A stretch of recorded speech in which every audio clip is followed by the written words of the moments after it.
Hi everyone and welcome to Snowstorm Crafts. So behind me is my first quilt that I've ever made. So if you guys are new to my channel, welcome. And this is just so much fun to do. What I did today is I hung up a big sheet of batting. What I use it for is to stick my pieces of fabric up there without having to pin them. You can just pop them up like that. So if you have batting, this works great. If you have a flannel sheet, that works really good too. So just check before you go through the trouble of hanging this up and see if your fabric is going to stick to it. So none of these are pinned up here. They're just stuck, which is really easy. You don't have to get the pins out. You don't have to do that. And then this is just a fun fabric wall that you can stand back, look at, and then see how far along you are and if you want to move pieces around on it. And it's just so much fun. I'm having so much fun. And I have it in my living room right now, so I can sit in my comfy chair and look at it and say, is this how I want it? Do I want to piece something different? Move it around. I mean, you can sit and have your coffee or tea or just look at it and go, it's just so rewarding. It really is. So I have just a quick time-lapse video showing you guys how I constructed this whole wall here and how I put my quilt up, all the quilt little pieces. So I went ahead and did that. And if you guys want to see the beginning of me making this, I'll make sure to put it on the end screen for the playlist at the end screen to check out how I quilted all these little pieces together, the little squares and stuff. So much fun. I'm really having a blast doing it. And I will give you guys an up close look at this and let you know how I did it. But like I said, this is batting. Up at the top, I took, you could take a dowel, but I had a big, pretty thick branch that I had for years in the house. And I had it hanging with the wall hanging over there. And I took off the bark of it and stuff. And this was like a long time ago. So you just let it dry out, take the bark off. And this is pretty thick. I mean, it's, pretty thick. And it's really great. I love it. It's just kind of rustic looking for wall hangings and stuff. So I went ahead and used that. I mean, I'm in Oregon, so we got the big old oak trees and stuff. And there's this branch laying around that was free. So I did that, and they're great to hang up with. So I did that, folded the top of the batting over the top of it. Then I took some packaging tape and taped down on the other side. You could kind of, I don't know if you can see that. I'll show you guys in a minute. But here, see on the other side, right? See on the back of it that it's folded over, and then I taped it.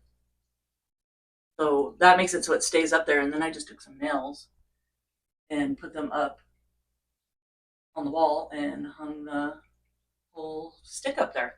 So, I mean, this is just something I had hanging around the house and just kind of put it all together. So scrounge around your house, see what you got, and you'd be surprised how you can make yourself a fabric wall for yourself. So I'm having a blast doing this, and I hope you guys are really loving this too. There'll definitely be more of this quilt for sure. And yeah, so I'm going to bring you guys up closer just to show you guys what I did and how I pieced these together. All right, so I just want to show you guys how I laid these out. So they're kind of like a log cabin style. So you can see I got the open seams here, and then I did the flat seam right there. So you just lay them out like that, like a flat seam against the open seams like that. So I just kind of did that back and forth all the way through, and that's how I'll sew them together. But this isn't my final layout because I'm going to have more blocks that I'm working on because I want to make this a bigger, just kind of a lap quilt. I'm making it for my son, and he's like 6'4". So I want to make sure it's at least 6 foot long and pretty wide, like maybe 5 feet wide or so. And just so you know, it's nice and comfortable to sit on the couch or your chair and just be comfy in it, so it covers you up. So that's the plan. And I'm going to be definitely doing a lot more sewing to get this together. And I'm just really having a blast doing it. I'm gradually going darker, like you guys can see here. I started lighter. I did the whites, the creams, And then I went in, you know, did some yellows and plums, greens, all the way down into like the browns and then blues, and then just a darker. I got purple happening right around the edges here. So I will be making more squares and then spreading this out and piecing them in there and just seeing, you know, playing around. And it's just really nice to have a fabric wall for sure. So I would love to hear in the comments what you guys did. And if you guys could like this video, that would really help me out. It gets me out there further for other people to see how to make a fun quilt wall here that you can put your little quilt pieces on and stand back and look at it. So yeah, so please hit the like button and comment down below. I'd love to hear what you guys made and if you guys did it and what you used, you know, to put on to your wall. So that would be fun. And also you can tag me if you guys do a quilt wall and put your pieces and your quilt up there. Tag me on Instagram. I'll pop that on the screen here and over on my Facebook. I'll put that one up here too, my link. And you guys can tag me in it. And I would really love to come see what you guys are working on.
So I hope you guys enjoyed this video and found it informational. And if you could please subscribe to my channel, hit the notification bell, and you guys can see my next video when I post it. Like, comment, and share, and let's grow together. And keep on crafting.